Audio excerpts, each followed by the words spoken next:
You've probably all heard about the gay rights movement in America. In fact, you're probably sick of hearing about it. What was once taboo is now a trending topic, so get used to it. But there are bigger issues than the freedom to marry, and bigger enemies to LGBT rights than even the Westboro Baptist Church. Yes, even worse enemies than those people. Yes, I am talking about the Sudanese gay rights movement. Because in Sudan, it's straight up illegal to be gay. Sudan is an arid country, south of Egypt in northern Africa. With about 30 million people, it's the 40th largest country in the world. The ancient Nubian Empire was situated in Sudan. But enough about history, let's talk about what's happening right now. Sudan is one of 72 countries where being gay is a felony. In fact, under strict Sharia law codes, homosexuality is punishable by death. Yeah, you heard me right. Being gay in Sudan is a death sentence. Sharia law is a Muslim law code that is extremely strict.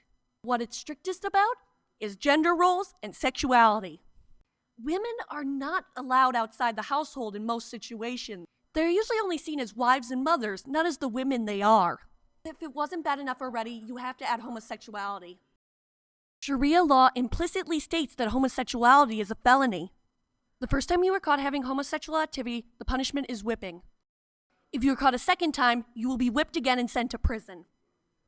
And God forbid you're caught a third time, for then the punishment is death. What's even worse, this horrifying practice is seen as normal.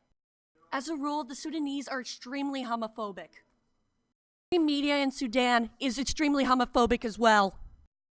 To be homosexual or transgendered in Sudan is to face a lifetime of persecution and fear of execution.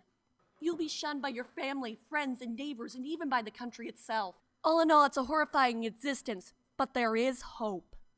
2 underground organizations are fighting for the rights of our fellow human beings. The names of these organizations, Freedom Sudan and Sudan Rainbow.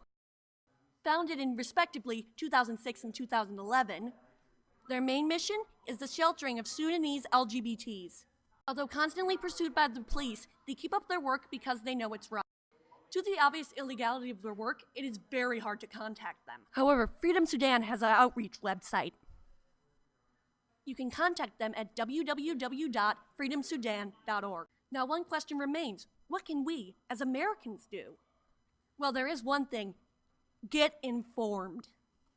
Ignorance may be bliss, but it doesn't solve any problems. We can start by contacting those in power, such as the American Embassy in Sudan. Unfortunately, with the political tension, that's the only thing. But another thing we can do is hope. Hope for a better future. Hope that one day these people will be able to walk free like you and me. Walk free without persecution under the desert sun.